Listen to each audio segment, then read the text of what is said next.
Grégory Lefebvre, bonjour. Vous êtes inspecteur STI. Alors c'est la première fois, je crois, de mémoire qu'on va interroger quelqu'un qui travaille dans la filière pro et avec lequel on va parler de numérique. Alors, vous êtes sur l'Académie de Montpellier. Est-ce que vous pouvez nous expliquer en gros comment vous êtes organisé de manière administrative? Est-ce que vous êtes tout seul ou est-ce que vous êtes plusieurs sur votre territoire? D'accord. Bah, écoutez, déjà c'est un plaisir de pouvoir participer avec vous à cette interview. Donc nous, dans l'Académie de Montpellier, nous sommes plusieurs inspecteurs STI qui s'occupons de la voie professionnelle. Et donc nous sommes 5. Nous sommes répartis donc en filières. Pour ma part, j'ai des filières en responsabilité au niveau académique qui sont par exemple la chaudronnerie industrielle, la structure métallique, la construction mécanique, la conduite routière, la conduite d'engins de chantier de travaux publics. Par ailleurs, j'ai d'autres collègues qui s'occupent des autres filières. Donc, là-dessus, on est engagé sur du pilotage de filières, organisation des examens également.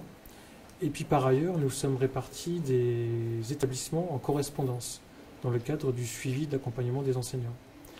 Et ensuite, on est aussi inspecteur référent d'établissement et là, nous accompagnons les chefs d'établissement, les équipes de direction dans la mise en œuvre de la politique d'établissement. Combien d'établissements, combien de lycées pro sur l'académie de mémoire, enfin ou en gros? Je ne pourrais pas vous dire exactement. Il y en a pas mal, un peu partout, répartis sur tout le territoire. Dans tous les départements. Voilà, tout simplement. Donc là, on navigue entre voilà, la Lozère, le Gard, l'Hérault, l'Aude et les PO. D'accord. Quand on parle de numérique dans l'éducation, on parle de numérique et de la pédagogie avec le numérique. Est-ce que c'est la même chose en lycée professionnel ou il y a une autre composante plus professionnelle que le numérique? Puisque les métiers aujourd'hui sont environnés de numérique. Donc on imagine qu'utiliser une commande numérique, c'est aussi un des boulots de l'enseignant. Alors ça va dépendre. Alors, sur la voie professionnelle, donc sur la partie lycée professionnel, donc les jeunes en formation ont une vocation à insertion professionnelle directe, sauf pour certains d'entre eux qui vont pouvoir poursuivre leurs études au niveau de BTS notamment. Donc sur ces formations professionnelles, on a un usage du numérique qui est associé à la discipline en question. Vous l'avez dit, donc, par exemple, tout ce qui est la liaison avec les interfaces numériques dans le pilotage des machines-outils, par exemple. Mais c'est pas forcément parler d'usage pédagogique du numérique que de dire tout simplement qu'on doit savoir utiliser une commande numérique pour fabriquer un assemblage.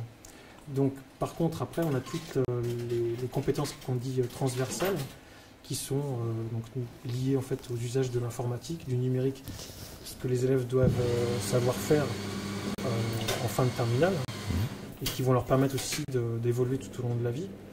Donc ça, c'est aussi une dominante. Puis après, on a toutes les plus-values pédagogiques associées à l'usage du numérique qui peuvent être intégrées par les enseignants dans le cadre de la conduite de leurs séances.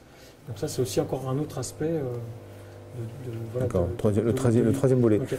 Voilà, les 3 volets un peu. Et alors, en termes de, si on reprend les volets un petit peu, en termes d'équipement, les lycées professionnels de l'académie sont dotés, sont bien équipés, comme dans un lycée d'enseignement général, plus, moins Non, ils sont bien dotés. Si une équipe enseignante cherche à avoir un équipement spécifique, il peut mettre en œuvre un projet, monter un projet, le faire valider par la hiérarchie, trouver des fonds. Et donc, il y a quand même des moyens. Jusqu'à encore une période récente, la région dotait tous les lycéens, je dis bien tous les lycéens, donc de la voie générale et technologique et de la voie professionnelle, d'un ordinateur portable dans le cadre de la conduite de leur scolarité au lycée. Maintenant, c'est lié en fait à un label numérique. Donc le lycée, s'il a son label numérique, il va pouvoir trouver des fonds pour équiper les élèves. Mais de toute façon, sur la voie professionnelle, les établissements sont dotés. Il y a des plateaux techniques, donc il y a des ordinateurs, il y a des tableaux numériques. Enfin, il existe des équipements qui permettent aujourd'hui à un enseignant, à une équipe enseignante, de mettre en place des choses. Il y a des classes informatiques mobiles aussi. Donc voilà, il y a des moyens. C'est pas trop la question des moyens, à mon avis, qui pose question aujourd'hui, mais plus la conduite de projets particuliers qui permettraient de développer l'usage pédagogique du numérique et donc d'apporter une plus-value. Dans un enseignement professionnel, je suppose que le souci aujourd'hui, vu que le numérique est en train d'embrasser notre société, les métiers aussi évoluent fortement. Est-ce qu'on arrive à suivre? quelque part, ce que je suppose, c'est que une nouvelle technique dans le monde professionnel, est-ce qu'automatiquement les établissements sont dotés de cette technique ou il y a un léger décalage? Est-ce qu'on est vraiment en phase avec le monde professionnel? Alors, on tente de l'être. Évidemment, on ne va pas aussi vite. On ne va pas aussi vite que la réalité avance. Pour autant, on arrive quand même à faire face à la situation. On fait évoluer les référentiels de formation. C'est quand même quelque chose qui demande une certaine inertie et un travail quand même. Mais à chaque fois qu'on rénove un référentiel de formation, alors on essaie d'anticiper un petit peu l'avenir. Donc on essaie d'aller un peu plus loin que l'état d'aujourd'hui. Et dans une ouverture globale, on essaye qu'il soit, on va dire, aménageable par l'équipe enseignante pour essayer qu'il puisse être à l'aise dans un certain nombre d'années sur les évolutions et de la formation et des métiers. Parce qu'il y a tout ça qui évolue derrière. Parce que normalement, un élève qui sort d'un lycée professionnel, il est directement employable. Donc directement, il doit être opérationnel. Il doit être opérationnel, au mieux. Oui, au mieux. Et sachant que, a priori, sauf pour certains, il ne fera pas forcément le même métier tout au long de sa vie. Donc il va devoir acquérir des bases qui lui permettent d'aller plus loin. Il va falloir qu'il évolue, qu'il sache évoluer, qu'il ne reste pas statique face à l'avancement du numérique. Et ce qu'on peut voir, nous, avec les anciennes générations qui ont vu en fait la création, l'émergence du numérique, aujourd'hui, les natifs du numérique sont quand même plus à même de vivre avec et d'évoluer avec, et d'ailleurs de construire le numérique, tout simplement. C'est ça que vous observez dans les établissements? Parce que, souvent on dit que les élèves, sont nés avec le numérique, mais ils utilisent un smartphone, ils utilisent un ordinateur, mais ils n'ont pas du tout la même qualité ou la capacité de pouvoir juger de ce qu'on peut en faire réellement. C'est tout l'enjeu aussi de l'éducation. On est sur l'éducation nationale, mais vraiment l'enjeu de l'éducation, c'est d'accompagner effectivement les jeunes à faire le bon usage. Et ils en font l'usage, il n'y a pas de souci, ils savent cliquer, ils savent naviguer, ils savent naviguer dans des réseaux, créer des réseaux, il n'y a pas de souci là-dessus. Par contre, ensuite, il faut qu'ils arrivent à bien évoluer, bien s'orienter, à trouver les bonnes informations, à bien décoder tout ce qui s'y passe, et finalement à se protéger eux et protéger les autres à travers leur usage. Et ça, il faut qu'effectivement on les accompagne. Éducation aux médias, des choses qu'on utilise en général, est-ce que c'est fait dans les lycées professionnels également? Oui, bien sûr. D'accord. Il y a parce qu'on connaît moins bien, on va dire, souvent, centre de documentation, importance du centre de documentation qui va faire venir les élèves, leur expliquer.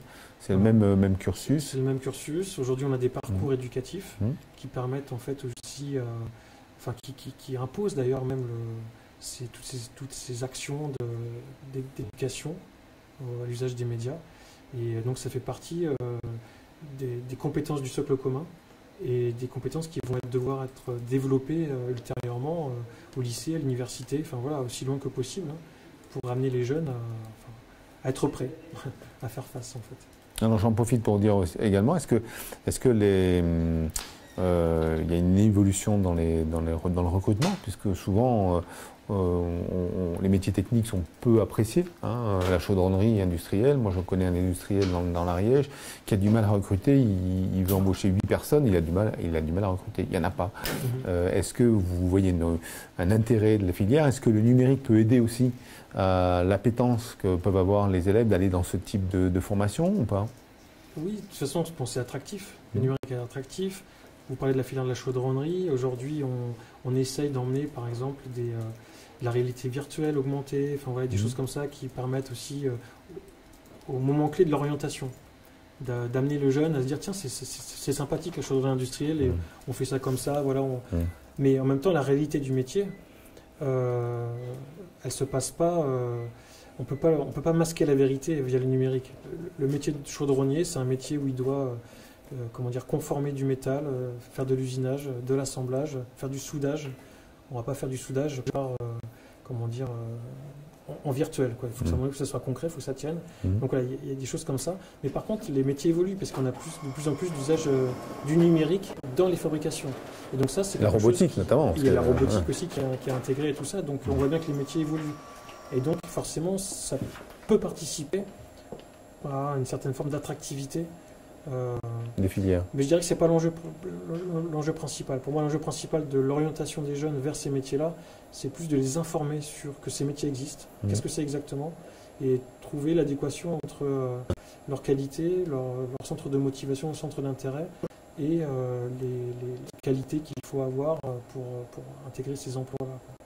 Donc on est plus là-dessus que sur le numérique. Là où en fait on a, à mon avis, un travail à une bonne marge de progrès, d'ailleurs c'est l'objet du séminaire d'aujourd'hui, c'est la plus-value pédagogique que le numérique peut apporter à l'enseignement. Puisque là, nous, on est dans le cadre de l'acquisition, du développement puis de l'acquisition des compétences, compétences professionnelles.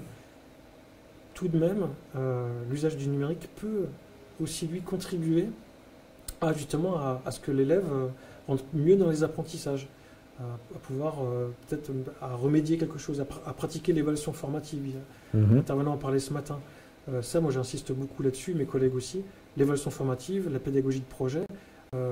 Si on met une équipe d'élèves ensemble sur la réalisation d'un projet, réel, une fabrication, mais derrière, il y a des plans à décoder, il y a des dossiers techniques à intégrer, il y a des recherches, des choix à opérer, et l'usage du numérique peut, rassembler un environnement. Je pense aussi au bâtiment. Aujourd'hui, vous parliez d'attractivité de filière. La filière du bâtiment, aujourd'hui, s'oriente vers le BIM. Je ne sais pas si vous en avez entendu un petit peu parler. Ça me sonne quelque chose. Building Information Modeling, c'est-à-dire qu'en fait aujourd'hui la filière du bâtiment dans son ensemble, mais c'est pas une caractéristique française, c'est la filière du bâtiment